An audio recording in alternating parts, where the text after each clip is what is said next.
Marcos, capítulo 2, versículo 18 em diante.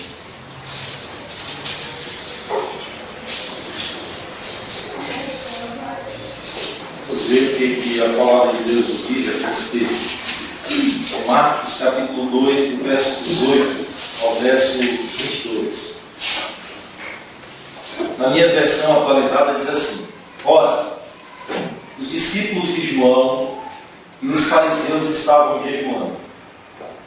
Vieram alguns que lhe perguntaram: por que motivo jejuam os discípulos de João e os dos fariseus, mas os teus discípulos não jejuam?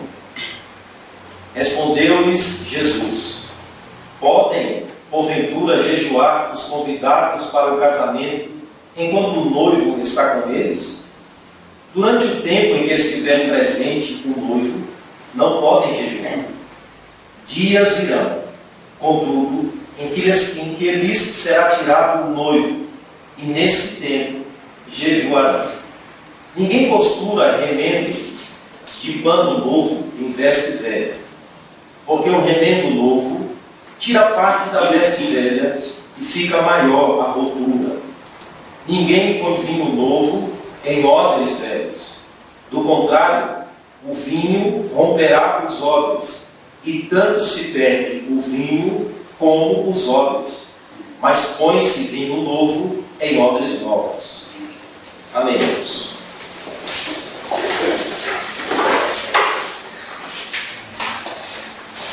Cristo está mais uma vez sendo confrontado, irmãos.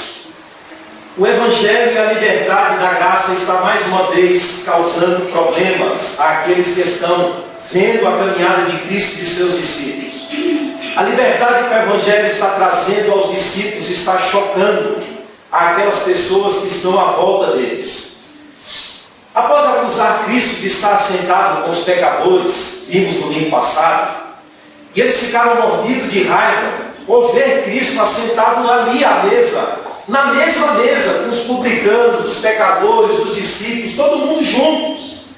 E os líderes religiosos ficaram bravos ali e acossaram os discípulos, perguntando: como pode? Ele está sentado à mesa com os pecadores. Aqui, irmãos, mais uma vez eles estão acossando os discípulos de Cristo e o próprio Cristo acerca do jejum. A questão é: comer ou não comer? Assentar-se à mesa com os pecadores para comer ou não? Ou melhor, por que vocês comem tanto? Os inquiridores aqui, os fariseus, se ajuntaram com os discípulos de João e estão preocupados em manter os rituais, o jejum. A religião judaica, irmãos, havia se transformado, ou se transformou, melhor dizendo, a vida das pessoas num fardo pesado, pesadíssimo. Tornar-se um judaísta e abraçar toda aquela perspectiva judaica tornou-se um fardo, ou virou um fardo, ao ponto de Jesus dizer: troque o fardo de vocês pelo meu. O meu fardo é leve, o meu fardo é suave, porque o fardo que eles estavam colocando sobre as pessoas eram pesados demais. E acima de tudo, a vida se tornou uma vida triste, sem alegria, sem o dinamismo. Pelo contrário, somente um ciclo vicioso de cumprimentos rituais, ritos sagrados passaram a ser usados como instrumentos de tristeza e de opressão. Vocês não jejuam, vocês devem se afastar da mesa dos pecadores. Agora o texto diz que, mais uma vez, a presença de Jesus muda tudo. Muda tudo. Incluindo as regras que os fariseus utilizavam para dominar a vida das pessoas. Vai mudar tudo. Jesus vai ressignificar tudo e mudar tudo. O Evangelho de Cristo, a manifestação da graça de Deus, vai mudar tudo mais uma vez. O Evangelho, a boa notícia, as boas novas, essas boas novas que mudam a realidade de um povo ela não é mais uma pitada de regra religiosa a ser acrescentada ao judaísmo. Pelo contrário, é a boas novas de Deus. É a mensagem do Evangelho, é o poder de Deus para a salvação de todo aquele que nele crê. É a mensagem de libertação do homem, de transformação do homem, de mudança do homem. O Evangelho é Deus se manifestando em Cristo para salvar o homem. E essa mensagem vai mudar a realidade desse povo. Sabe por quê? Porque o Evangelho traz à luz uma nova realidade e não a manifestação diferente de uma realidade antiga. O Evangelho traz à luz a manifestação primeiro de uma realidade alegre e não triste. Uma nova controvérsia surge aqui no cenário. Um novo tema surge como ponto de partida para a aplicação do Evangelho e para a apresentação de uma nova realidade. A questão aqui não é mais a questão do perdão, como pode ele perdoar pecados. Essa prerrogativa é única e exclusiva de Deus. Não é mais o questionamento de sua autoridade para fazer isso. Como pode? Não é mais, irmãos, a questão de demonstrar separação dos pecadores e não estar sentado à mesa com eles. Sendo esses, então, impuros, eles não devem assentar-se com os impuros. A questão não é mais essa. A questão aqui também não é o fato de Cristo ter incluído no rol dos discípulos um homem chamado Levi, publicano, que colhia impostos para destiná-lo ao Império Romano. E isso incluía colher impostos até mesmo daqueles que eram os seus patrícios, dos seus irmãos. Não, o motivo aqui agora é o jejum. Jejum. O texto mostra que os discípulos de João e os fariseus estão praticando o jejum e os discípulos de Cristo e Cristo estão só comendo. A questão aqui agora é: jejumam ou não jejumam? A questão aqui é: vocês vão praticar o jejum ou não vão praticar o jejum?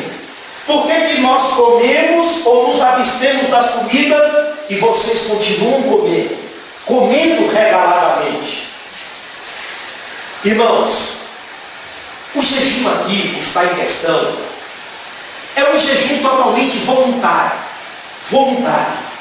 É um jejum extra, praticado semana após semanas.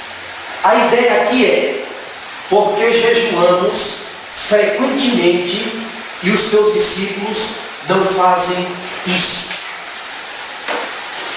Há relatos de que os fariseus jejuavam 2 vezes por semana. 2 vezes. Sempre na segunda-feira e na quinta-feira. Isso tinha uma razão de ser. Por quê? A tradição dos pais dizia o seguinte: vocês devem jejuar sempre em dias próximos ao sábado, ao dia de descanso. Então, eles faziam isso na segunda e faziam isso na quinta-feira.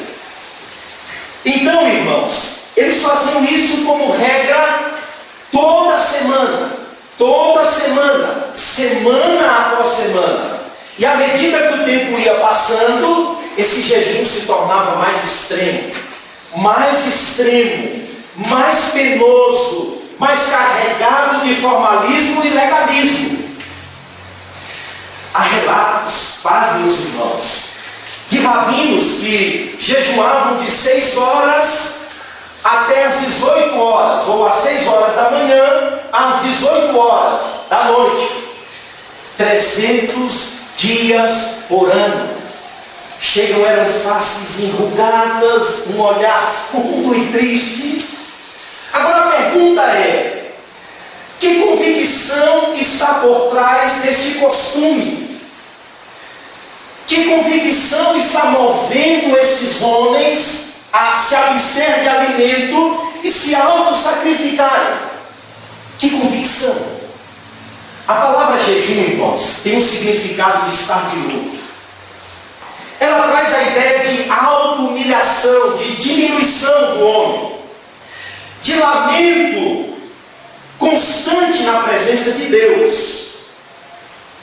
Agora, se olharmos para o Velho Testamento, a lei de Deus em Levítico, capítulo 16 em diante, vai mostrar que a lei obrigava o povo, e aí era um jejum compulsório, obrigatório.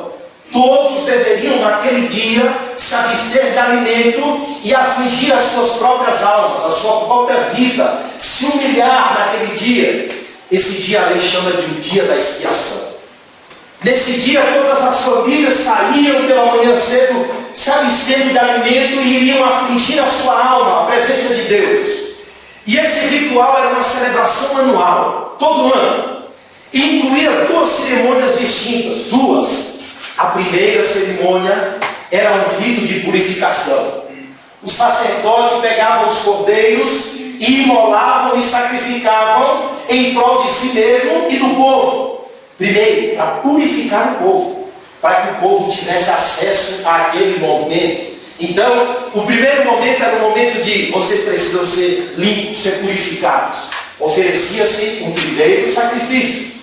A segunda cerimônia consistia-se em descarregar simbolicamente o pecado do povo. Então pegava-se 2 podes, o sacerdote colocava a mão sobre um, como símbolo de que ele está representando o pecado do povo, aquele bode, e ali o sacerdote colocava a mão, aquela simbologia representava a transferência do pecado àquele animal e ele era conduzido ao deserto.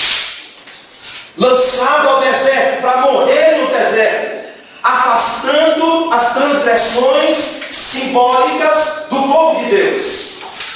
E eram pecados voluntários e involuntários. Os pecados do ano todo.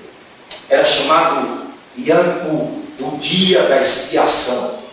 Então naquele dia, os israelitas devem afligir a sua alma, o texto de Levítico diz.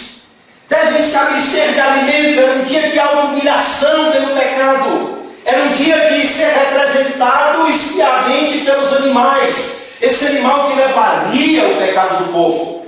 Então era um dia de aflição de alma, um dia de luto, um dia de tristeza. Mas o fardo dos fariseus sempre se torna mais pesado do que o fardo de Cristo. Os homens sempre acrescentam à lei de Deus as suas próprias tradições. As suas próprias tradições. E aquilo que eles consideram correto fazer para ter acesso a Deus. Isso é religião. Religião são conselhos que são dados aos homens para que eles se adequem àqueles conselhos para ter acesso a Deus. A religião é: você faz isso, você faz aquilo outro, você faz isso, e fazendo isso, você vai ter acesso a Deus. Você vai mover o coração de Deus. Mas Cristo já havia denunciado essa questão. Quando percebeu que o apego dos fariseus à tradição estava se transformando em termos práticos em rejeição aos mandamentos de Deus. Vocês estão se apegando à tradição dos pais para rejeitar a palavra de Deus. Agora, com o jejum não foi diferente. A lei dizia um dia, uma vez no ano. Os fariseus disseram: é toda semana, 2 vezes durante a semana. Eles acrescentaram para produzir aquilo que eles achavam ser correto fazer à vista de Deus. Agora, o texto aqui vai desconstruir não só uma compreensão errada acerca do propósito do jejum e do que é o jejum. O texto também veio denunciar os propósitos e os intentos humanos que movem os homens a jejuarem à vista de Deus. O jejum pessoal aqui está se tornando fruto não da vontade de Deus que a lei determinava, mas está se tornando aqui fruto de uma pressão religiosa e legalista. Vocês devem jejuar. A intenção passou a ser alcançar a vontade de Deus, a mão de Deus, barganhar com Deus, se humilhar perante Deus, ainda que de maneira externa, para alcançar os favores de Deus. E o profeta Isaías se deparou com essa questão, quando foi conduzido por Deus a combatê-la. Em seu livro, em Isaías 53, versículo 3, o povo é lembrado do propósito e dos motivos pelos quais eles estão jejuando. E no capítulo 58, Isaías coloca uma pergunta, que é a pergunta do próprio povo, que diz assim a Deus: por que jejuamos nós, Senhor, e tu não atentas para isso? O povo estava praticando com o intuito de mover a mão de Deus. Estavam praticando com a intenção de barganhar com Deus. É como se ele estivesse dizendo: poxa, nós estamos há dias, há horas, Senhor, sem nos alimentar, e tu não atentas para essa questão. Mas no texto, não é só o povo quem fala, Deus também está falando. E usa o profeta para dizer: no dia em que vocês jejuam, vocês estão fazendo para cuidar dos próprios interesses de vocês, e estão exigindo que faça todo o trabalho que vocês querem. E não para por aí. Deus faz uma pergunta: seria este o jejum que escolhi? Se na ocasião do profeta Isaías a coisa estava desvirtuada como estava, agora imagine no contexto do texto, no tempo de Cristo. Os fariseus produziram e fomentaram e deram caráter formal, mais ainda, a essa prática. Eles passaram a fazer isso por mais tempo. Passaram a fazer isso para mostrar aos homens que jejuam.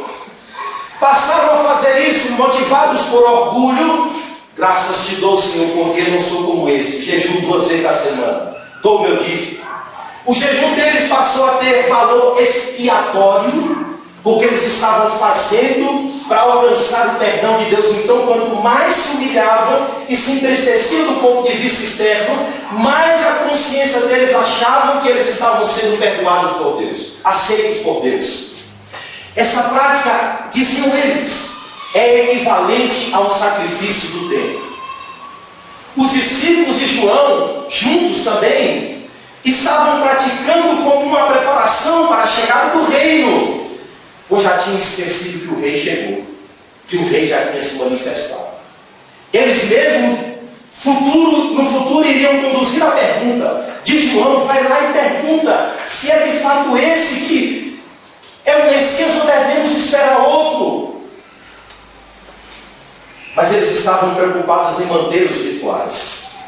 A essência da religião judaica era o formalismo.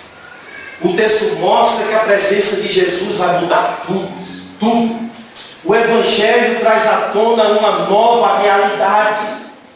Eles vêm e Jesus responde a eles, ou indaga a eles com outra pergunta: podem porventura jejuar os convidados para o casamento enquanto o noivo está com eles? O Evangelho traz uma realidade alegre, irmãos, acima de tudo, livre, e não o legalismo pesado que os fariseus impunham às pessoas. Em Cristo temos não só a prática da verdadeira religião, mas sobretudo do verdadeiro jejum. Em Cristo temos a construção de uma verdadeira alegria em seguir a Deus, em seguir a Cristo. Cristo mostrou isso, sabe como? Respondendo a eles, apresentando uma figura conhecida. A figura do casamento. A figura do casamento. A ênfase aqui é colocada nas palavras de Jesus, que vai desconstruir a ideia errada e as motivações erradas. A resposta de Cristo não é mais com as atitudes, levanta e anda, mas é através de metáforas e figuras que irá fazer com que aqueles homens pensem, raciocinem, investiguem nos seus próprios corações. E a figura aqui é a figura do casamento. Casamento. Qualquer pessoa, irmãos, no tempo de Jesus ou no Oriente, sabe o que é uma festa de casamento judaica. E eles estavam aqui para aprender novamente acerca das concepções erradas dele. A festa do casamento era a coisa mais marcante na cultura judaica. Qualquer pessoa, desde o menino mais novo, sabia o que era uma festa de casamento. Quando a família dizia, vamos à festa de casamento da família tal, eles já sabiam que eram desafios de festa, de alegria, de intensa alegria. E jejuar nesse dia era impossível. Impossível. Um rabino, veja, ele interrompia os seus ensinos para participar da festa de casamento. Inimigos, os historiadores, se reconciliavam nesse dia. Tambores bufavam. Nozes eram jogados nos convidados. Procissão seguia em frente à noiva, abrindo o caminho. E a festa durava uma semana. Uma semana. Agora, o contexto diz o seguinte, que o casamento tinha a função de quebrar a monotonia da religião judaica. Quando o casamento acabava, as pessoas sabiam que iriam voltar para aquele contexto sombrio, de opressão, de desânimo, de carga pesada, de luta para viver aquilo que os fariseus colocavam sobre ele. O casamento quebrava o jejum judaico. E Jesus veio mostrar que a vida cristã é como um casamento. A alegria na vida cristã é como a manifestação alegre de Cristo em um casamento. Jesus está proclamando aqui, irmãos, um tempo de alegria, de alegria. Sabe por quê? O jejum dos pecados acabou. Acabou. A salvação em Cristo chegou. O tempo da manifestação pública de Cristo chegou. A Bíblia apresenta no Velho Testamento, se nós lermos em Oséias, Deus como um noivo de Israel. Aquele noivo que vai buscar aquela mulher que se desviou. E vai uma, e vai duas vezes buscá-la. Aquilo representa Deus como noivo de Israel. Cristo é o noivo da igreja. É o Senhor da igreja. O lamento aqui é substituído pela alegria. Seu chamado não empurra as pessoas para um lamento saudoso. Mas pelo contrário, o chamado de Cristo é um chamado a caminhar alegre à vista de Deus, à presença de Deus. Por isso que os verdadeiros discípulos são religiosos de uma maneira diferente. Por isso que eles não jejuam. Eles estão como numa festa de casamento. Eles estão ao lado do noivo da festa de casamento. Portanto, jejuar nesses dias é incoerente, é impossível. Jejuar durante os 7 dias de casamento é como rejeitar a alegria que o casamento impõe sobre os convidados.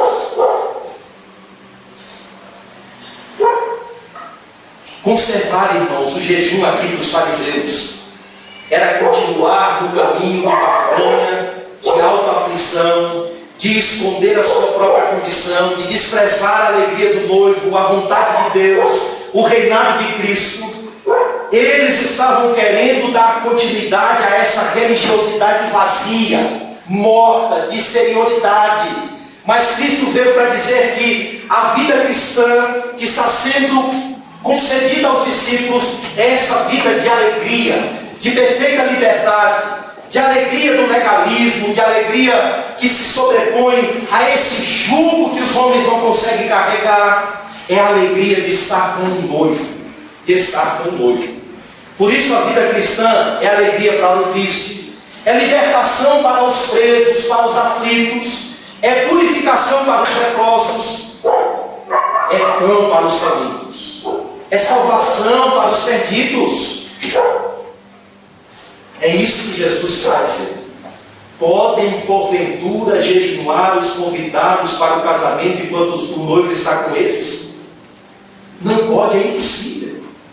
Jesus ali se compara ao noivo da festa de casamento, aquele que veio trazer as bênçãos de Deus, as bênçãos messiânicas do Velho Testamento, e fazer cumprir tudo aquilo que a lei apontava para ele. Acabou esse ano de expiação, acabou. Acabou esse jejum de lamento, acabou. Acabou esse jejum que se tenta barganhar com Deus, acabou. Ele disse àquela mulher, chegou a hora em que os verdadeiros adoradores adorarão o Pai em espírito e em verdade. Acabou esse movimento religioso que se vai a Jerusalém, que se busca um lugar específico em achar que ali é a vontade de Deus que está se manifestando. Acabou. Chegou a hora, mulher, em que os verdadeiros adoradores adorarão o Pai em espírito e em verdade. Aquele bode que estava representando os pecados do povo sendo levado ao deserto, aqueles sacrifícios de purificação, eram meras sombras da luz que se manifestou em Cristo. Portanto, em Cristo, todas as promessas de Deus têm um amém, o seu cumprimento. Portanto, jejuar para lamentar os pecados enquanto tem o perdão perfeito de Cristo é incoerência. É a mesma coisa que se jejuar durante a festa de casamento. Jesus disse, é incoerente. Eles não estão jejuando porque eles estão como na festa de casamento. O noivo está presente, Cristo está presente. O jejum do Velho Testamento que lamenta os pecados, o dia da expiação perdeu o seu significado porque assumiu a plena luz em Cristo. Aquelas sombras do Velho Testamento se tornou luz porque Cristo se fez carne e habitou entre nós e fez com que todas as promessas de Deus tivessem o seu cumprimento na história, no tempo. Portanto, ser conduzido pela lanterna do Velho Testamento é rejeitar a luz do Novo. Barganhar com Deus através de um jejum expiatório é rejeitar o sacrifício perfeito de Cristo. Tentar barganhar para tentar alcançar o favor de Deus é desconhecer que em Cristo somos alvos de todas as bênçãos espirituais. É rejeitar tudo isso. O Evangelho aqui, irmãos, veio deixar as coisas claras. Acabou. Acabou. Durante a festa de casamento, ninguém jejua. Mas só que Cristo diz assim, durante o tempo em que estiver presente o noivo, não podem jejuar. Dias virão contudo, em que lhe será tirado o noivo, e nesse tempo jejuarão. Jejuarão. O que Cristo mostra aqui é que ele veio colocar as coisas no seu devido lugar. Ele não se contra o jejum de forma bíblica, de forma correta, de forma sincera na presença de Deus. Não. Ele se contra esse jejum legalista, contra essa barganha que Isaías profetizou contra ela, contra essa barganha que os profetas profetizaram contra ela. É contra isso que Jesus está contra. É contra essa concepção religiosa errada de que nós é quem estabelecemos o caminho para alcançar Deus. É contra isso que Jesus está, mas não contra o jejum de forma bíblica. É por isso que ele diz que dias virão em que eles vão ter que jejuar. Mas o que é que Jesus está dizendo aqui? Jesus está nos ensinando que a alegria que o Evangelho traz não é euforia. Não é euforia. O que o Evangelho faz é trazer sentido e significado claro às coisas. O Velho Testamento dizia que era um ano de expiação, ou um ano de formalidade do jejum, que apontava para Cristo. Cristo veio e cumpriu aquele sacrifício de uma vez por todas.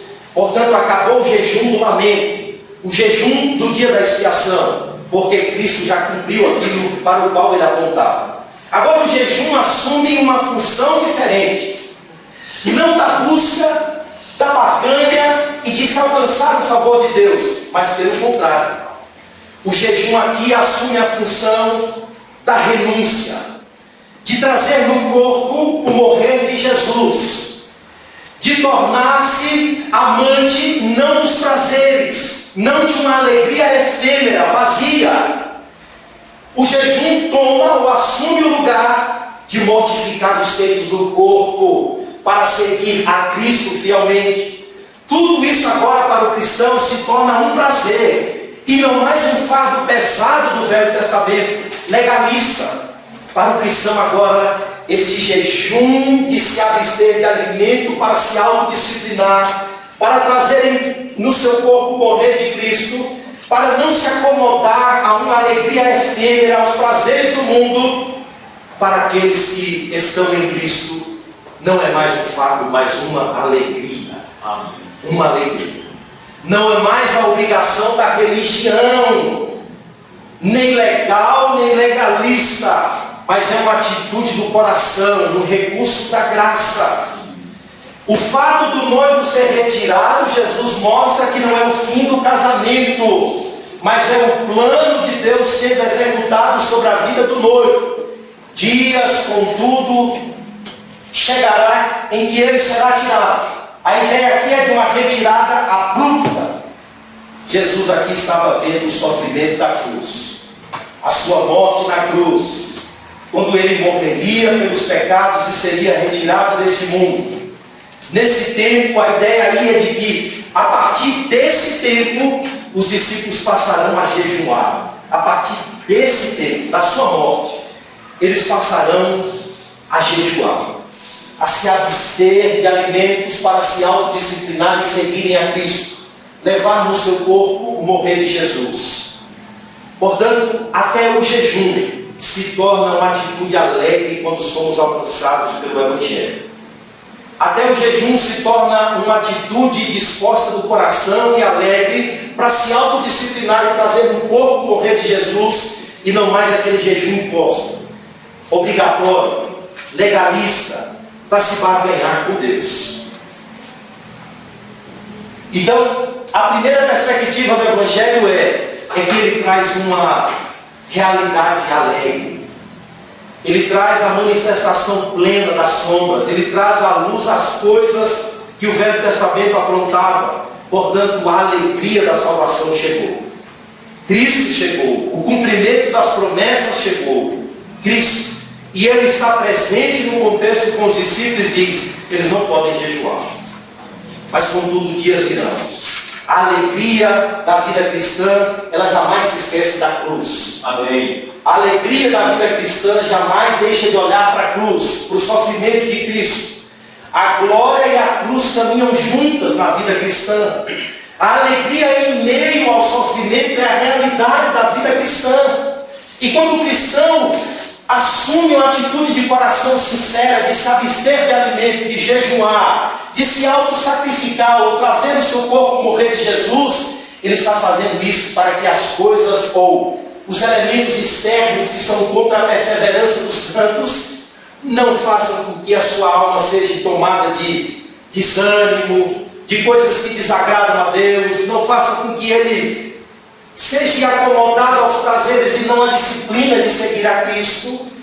Jesus diz: dias chegarão que eles vão entender isso. Esperem. Mas por hora, deixem que eles comam. Deixem que eles desfrutem da alegria da presença do noivo. Portanto, a primeira manifestação é alegre, e não um fardo pesado. Seguir a Cristo é um fardo leve, é carregar um fardo leve. João diz que os mandamentos do Senhor não são pesados para nós. Portanto, a vida cristã não é esse fardo difícil de ser carregado, mas é uma atitude alegre em seguir o noivo, em seguir a Cristo. É isso que Cristo quer demonstrar e mostrar aos fariseus. E a piedade dos fariseus estava sendo demonstrada através da tristeza de se abster de alimento. Quanto mais triste o fariseu se mostrava, mais os homens diziam: aí vai um homem piedoso. A religião ou o evangelho é o contrário. Eles estão assentados à mesa, desfrutando do banquete da graça. Ali estão os verdadeiros homens espirituais, que se assentam com pecadores, que se assentam com publicanos, que comem à vista deles, ou com eles, ou junto com eles, porque sabem que a contaminação do homem não são contaminações externas, mas é a contaminação da sua própria natureza, do seu próprio coração enganoso, da sua própria natureza corrupta.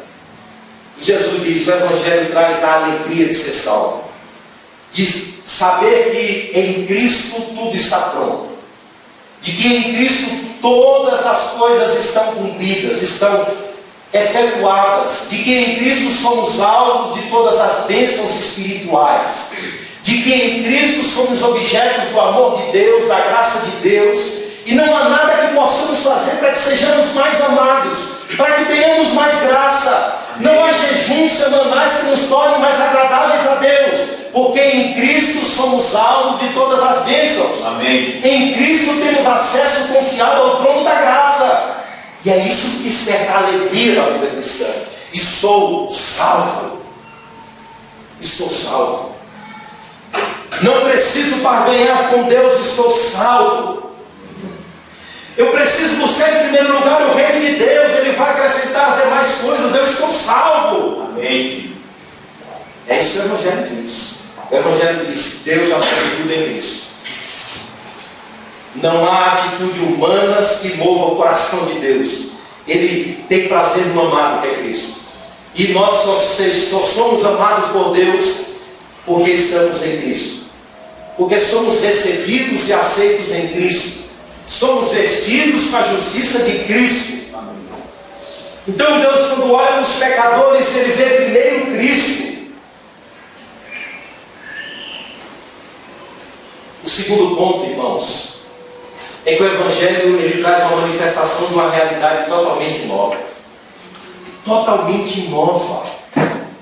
Jesus diz no verso 21, ninguém costura remendo de pano novo em veste velha. Porque o remendo novo tira parte da veste velha e fica maior o buraco. Verso 22 ele reafirma de forma diferente. Ninguém põe vinho novo em odres velhos. Do contrário, o vinho romperá os odres, e tanto se perde o vinho como os odres. Mas põe-se vinho novo em odres novos. Jesus não se contenta com a primeira figura. E usa agora mais duas, para mostrar que o Evangelho traz à luz uma realidade nova. Rompimento com a fé. As roupas eram usadas por muito tempo no contexto antigo. E havia roupas que eram usadas por gerações. Meu filho, essa roupa foi do seu pai, do seu avô. Essa calça seu avô usou. E famílias com gerações e mais gerações usavam roupas. E aí, quando o pano ia envelhecendo, fazia esse buraco, aí dava jeitinhos, né, para remendar aquilo, para fazer tapar aquele buraco com um pedaço de pano novo. E aí, Jesus diz assim: um remendo de pano novo em uma roupa velha vai aumentar aquele buraco. Por quê? Porque à medida que aquela roupa vai passando o tempo, aquele tecido novo vai encolhendo, encolhendo e aumentando o buraco das roupas velhas. Não adianta. Seria uma insensatez alguém fazer isso. Então o remendo era feito de uma maneira muito sábia. Usava-se um pano da mesma condição para que aquele buraco não se tornasse um buraco maior.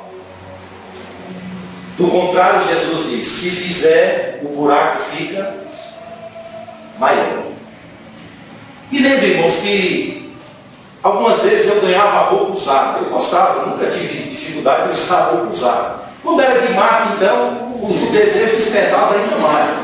E algumas roupas de botão, com o tempo, essas casas do buraco, esses lugares de botão vão ficando velhos. Por mais que você costure, quando você bota, o buraco aumenta, o buraco aumenta. A ideia aqui é a mesma. O pano está velho, não adianta botar linha nova, um pedaço de pano novo. O buraco vai ficar maior. Agora, essa figura utilizada por Cristo não era algo desconhecido, nem dos fariseus, nem dos discípulos de João, nem nós. Temos uma vaga realidade do que veio a ser isso. Tentar remendar uma roupa e o tempo passa, aquele buraco fica maior, o remendo não funciona. Irmãos, Jesus está fazendo isso para mostrar que o Evangelho não veio melhorar aquilo que é velho. O Evangelho não veio invernizar ou pintar uma religiosidade que já é morta ou que não existe. Ele veio trazer uma realidade nova. Ele não é uma reforma do judaísmo, ele é um rompimento com o judaísmo. Acabou. Não é possível remendar ou fazer remendo naquilo que já está envelhecido. Caducou, acabou. Perdeu o seu valor, o seu significado. O vestido velho era um antigo sistema judaico, religioso, com jeitinhos humanos, com tradições humanas, com tradição dos pais. Em Cristo todas as coisas velhas passam a ser uma realidade nova. Tudo torna a ser novo em Cristo. Portanto, a vida cristã não é uma mistura do que é velho, mais do que é novo. A vida cristã não é um jeitinho do velho para se tornar parecido com o novo. A vida cristã nos chama a romper. Romper com aquilo que é velho. Romper com aquilo que é do velho homem, romper com aqueles comportamentos que caracterizam a vida escrava do pecado. Sempre o Evangelho está nos chamando a romper. Saiam, me sigam, deixem, abandonem, andem conforme a minha vontade. O Evangelho é sempre assim. O rompimento se faz necessário. E tentar misturar o Evangelho com uma outra religiosidade morta do homem, o buraco passa a ser maior. O último estado daqueles que tiveram contato com o Evangelho, mas não tinham um coração transformado por Deus, se tornou pior o último estado dessas pessoas. O último estado de Israel se tornou pior do que o primeiro. Paulo lutou com a igreja da Galácia acerca de acrescentar ao Evangelho coisas. Paulo havia pregado o Evangelho àqueles irmãos, mostrou a eles a suficiência do Evangelho, mostrou em Cristo as sombras do Velho Testamento em Cristo tem o seu cumprimento, mostrou que todas as promessas de Deus em Cristo têm o seu amém, e diz que devemos confiar somente em Cristo. Esse é o Evangelho. Mas bastou que Paulo virasse as costas. E entrou os judaizantes da igreja. E começou a dizer aos irmãos, para se alcançar o favor de Deus é preciso que vocês se circuncidem. Para que vocês se tornem mais amados de Deus, para que vocês tenham acesso à salvação, é preciso que vocês usem kippah. Para que vocês se comportem como judeus. Para que vocês pratiquem as leis de Moisés. Vocês têm que misturar as duas coisas. Paulo demonstrou que aquela atitude era a mesma coisa de cair da graça. O Evangelho não se mistura, irmãos. Não tem que fazer do Evangelho pano para remendar comportamentos velhos, atitudes velhas, coisas velhas. O buraco vai ser maior. O Evangelho é boa notícia e não má notícia. O Evangelho é Deus em Cristo salvando o homem e não mantendo da religião judaica. Para Lutero foi impossível reformar a Igreja Católica, ele teve que sair. Foi impossível para os puritanos, João Wesley e os demais pastores reformar a Igreja Anglicana. Saiam daí. Todos eles tiveram que sair daquela realidade. O Evangelho transforma e liberta. O Evangelho é vida. É vida. Ele traz ao homem uma vida nova. Ele traz ao homem uma religiosidade bíblica nova, a identidade de Cristo correta, e não o mascaramento das velhas atitudes humanas. Ele não é um ensinamento de maquiagem, do legalismo, da religiosidade morta. Não, o Evangelho traz ao homem tudo novo. Amém.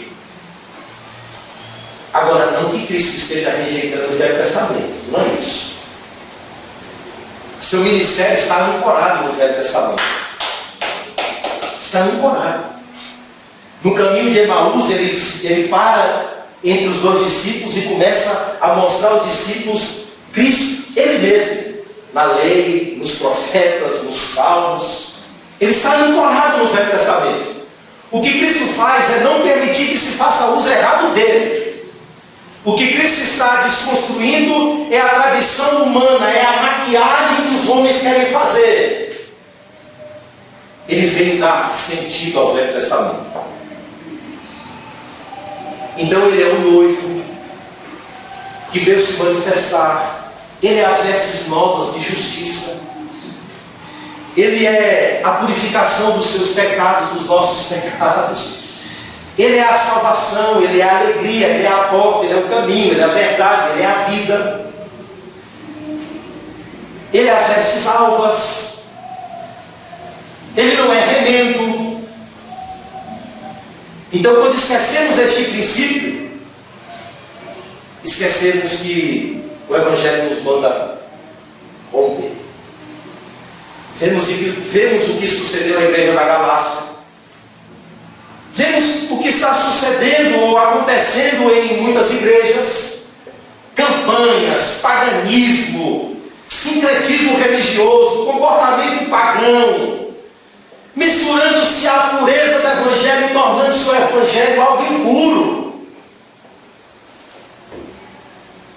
Mas veja, Cristo vai além e mostra que o Evangelho não só pode, ele é impossível de ser misturado. Bem como não podemos condicionar a vida cristã a uma estrutura velha. Não. Não adianta tentar fazer isso. Colocar vinho também em odres velhos também não está certo. Aqui Cristo utiliza mais uma figura para ensinar a manifestação de uma realidade nova que o Evangelho veio trazer. Até poucos anos atrás não existia garrafas de vidros. Lá não. Nem muito menos barris de madeira, aqueles barris grandes de se colocar vinho, né? Não. Para armazenar líquidos, usava-se sacos de couro, de ovelhas e de cabras. Pegava a parte da perna, costurava a parte maior, fazia com um bico de uma garrafa, um recipiente fino para que o líquido entrasse ali.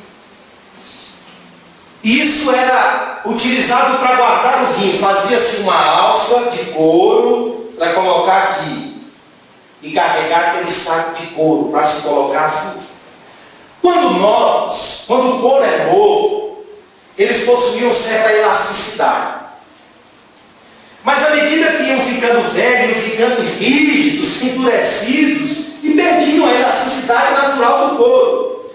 Então, quando os vinhos eram colocados nesses recipientes velhos que não expandiram mais, eles rompiam. E os irmãos sabem que o vinho novo ele passa pelo processo de fermentação.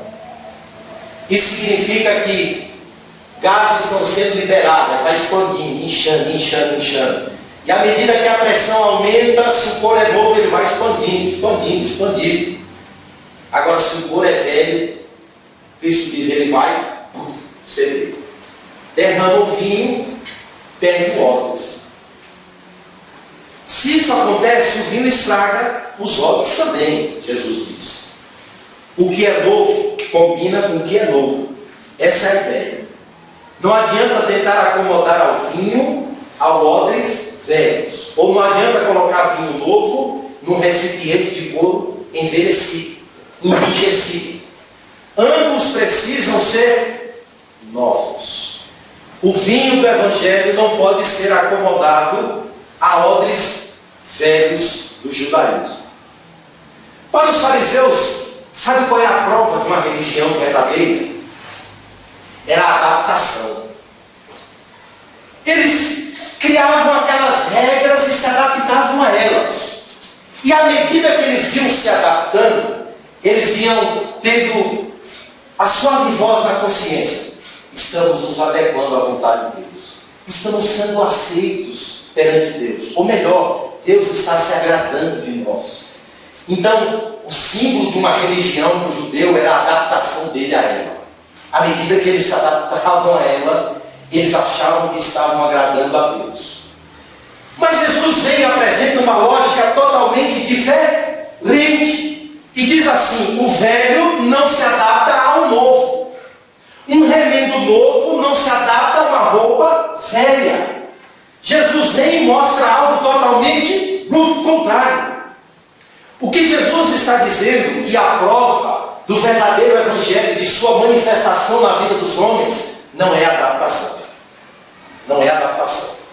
Sabe qual é a manifestação verdadeira do reino de Deus entre os homens? é libertação, paz, alegria, justiça, contentamento. A verdadeira manifestação do reino de Deus sobre a vida dos homens é libertação das antigas dominações, dos sistemas, das ordens. É essa a verdadeira manifestação e não a adequação do novo ao velho. Não, jamais. Por isso, irmãos, que é impossível misturar-se a comunidade dos discípulos com a comunidade da sinagoga. É por isso que os discípulos são religiosos de um ponto de vista diferente. Porque o reino de Deus se manifestou na vida deles.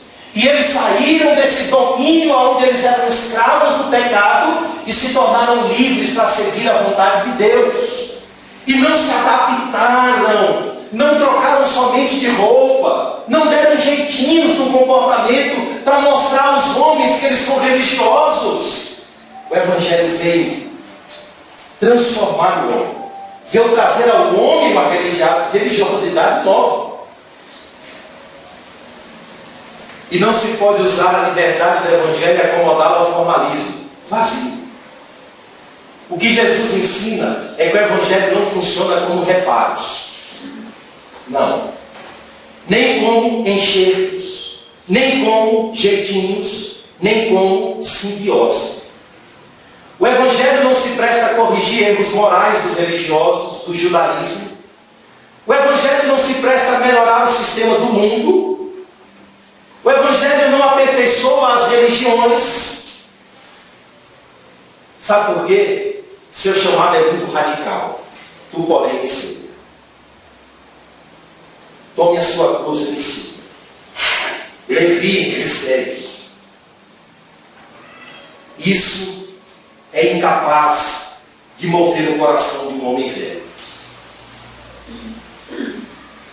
Por isso o povo de Deus espera tudo novo. Novos céus, nova terra, aonde habita a justiça. E jamais o povo de Deus usa a plenitude que se manifestou em Cristo como um mero enchimento, como eles estavam querendo fazer. Colocar o Evangelho dentro de um tradicionalismo arcaico é lançá-lo fora, porque ele vai romper. Ele vai romper. As religiosidades humanas não possuem a elasticidade da transformação de vida que o Evangelho traz ao homem. O novo não combina com o velho. O homem precisa ter um coração novo para seguir a Cristo.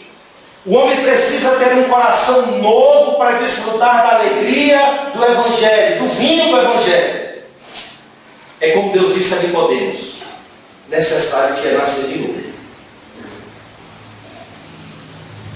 Você precisa ter um coração novo.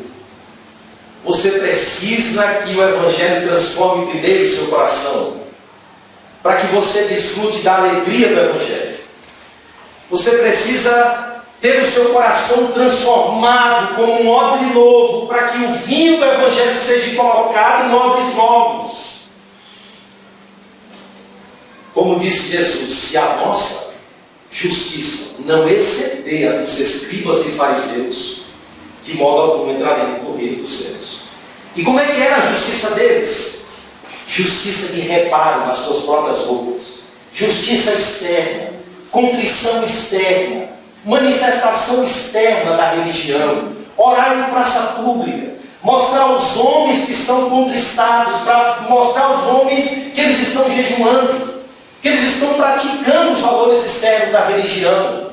Mas o Evangelho diz que Deus veio dar novo coração ao homem, que Deus veio tirar o coração de pedra e dar o coração de carne.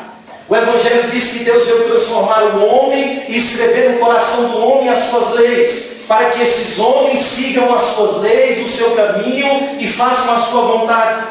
O Evangelho é o poder de Deus para a salvação do homem, e não conselhos para a adaptação do homem a uma religião, a uma vontade, a um comportamento social e religioso. O Evangelho é esse chamado radical que diz: me siga, me siga. O Evangelho é essa transformação radical, ou esse chamado radical que diz: saí daí, povo meu. É isso que o Evangelho diz. E liberta o homem e tira o homem das suas amarras, dos seus legalismos, dos seus jeitinhos, das suas verdadeira condição espiritual e a transforma para que esse homem viva a verdadeira liberdade em Cristo. Por isso Jesus disse: ninguém pode pôr vinho novo em odres velhos. Do contrário, o vinho romperá os odres, e tanto se perde o vinho como os odres. Mas põe-se vinho novo em odres novos. Jesus está dizendo é impossível aos homens desfrutar a alegria e a liberdade do Evangelho se primeiro eles não se tornarem novos. Não adianta, o que Jesus está dizendo é que os fariseus não vão entender nunca, se Deus em Cristo não chamá-los, se Deus em Cristo não transformá-los. É por isso que quando eles se depararem com Cristo à mesa comendo com os pecadores, eles vão criticar. Se eles verem Cristo andando e comendo com os discípulos, eles vão criticar. Porque eles são velhos e não podem carregar o que é novo. Assim somos nós, irmãos, os homens. A graça de Deus nos deu um novo coração. O poder de Deus nos ressuscitou dos mortos espirituais para que desfrutemos essa tão grande salvação. O Evangelho nos trouxe liberdade plena, realidade nova, rompimento com o que é velho, vida nova. Por isso Paulo diz àqueles irmãos: andem de modo digno do Evangelho de Jesus Cristo. Sejam imitadores de Deus como filhos amados que sois. Não se comportem como se comportam os gentios, na vaidade dos seus pensamentos, na obscuridade dos seus entendimentos, na ignorância que há neles. Paulo diz: é rompimento com aquilo que é velho.